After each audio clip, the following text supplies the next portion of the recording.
know many of you have been waiting for a road test in Happier. Well, today's the day. It's absolutely beautiful out and I want to take you on a road test. But before I do that, I'm going to take you out in the field and I want to highlight some of the key design features of this SL. You know, people call it the Pagoda. I don't have the Pagoda roof on, but I really love the design of this car. I like the flowing side view, the fenders, the trunk, and particularly the grille. The grille and the headlight approach is one of the most beautiful in any of these old SL. So let's spin it around the field.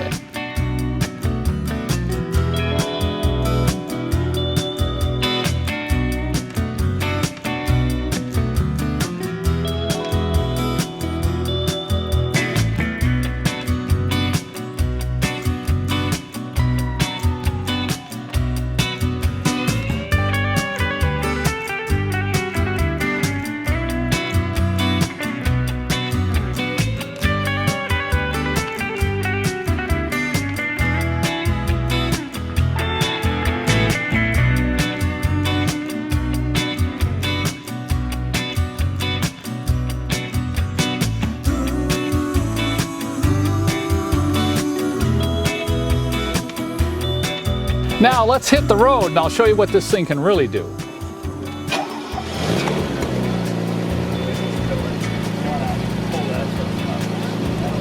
Come along on a ride with me in my 280 SL and you're going to find out why I'm so happy to be driving this car today. If you've watched any of my other videos, you know I call this car Happier. That's the name that the owner had given it a number of years ago after she bought it in 1970.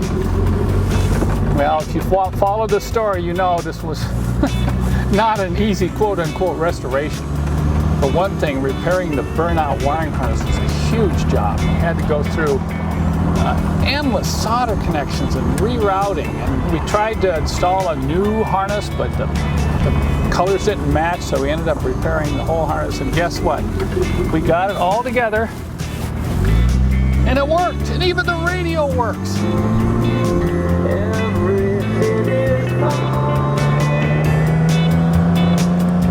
But what's really nice about driving this car now is it's so tight. Look at the steering. There's no steering play, and the suspension is tight, and the engine just runs beautifully. It has a great exhaust note, as you can hear. It also handles really well. So this is one of the most enjoyable Mercedes to drive that I own, and of course just the sheer looks of it makes it even more pleasurable to cruise around town in. Now I'll get on a little bit here and you can see this is no slouch either. It's an automatic, but it gets up and goes and stays right with freeway traffic.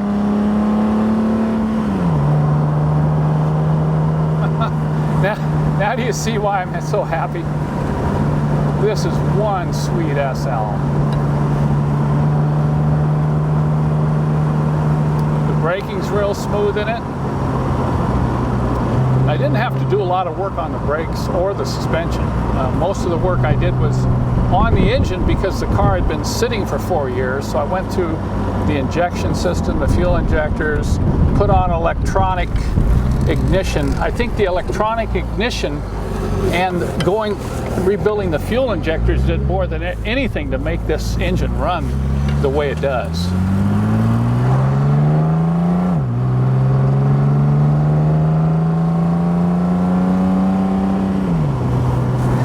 What could be sweeter than cruising down these country roads with that majestic view of Mount Baker up there?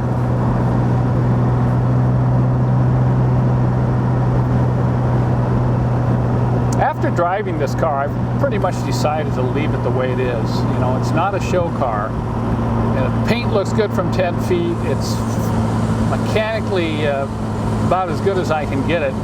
But I don't have to worry about where I'm driving it because it's not a garage cleaner. It doesn't have a restoration quality paint job. If any of you have had these old cars with show quality paint jobs, you know how paranoid you can get to just drive down the road. It's not just parking it in a parking lot, but I've got big trucks that drive out here in the county, and I have rock chips in your paint can literally drive you crazy.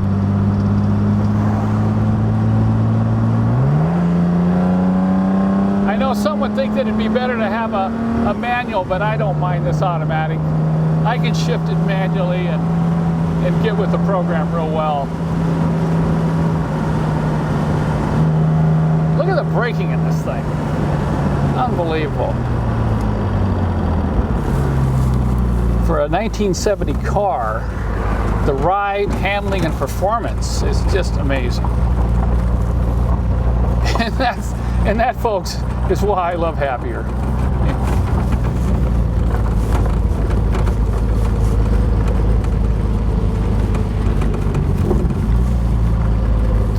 Listen to the sound of the Becker Europa. That you'll sign Scotty's boobs for us this morning? Absolutely.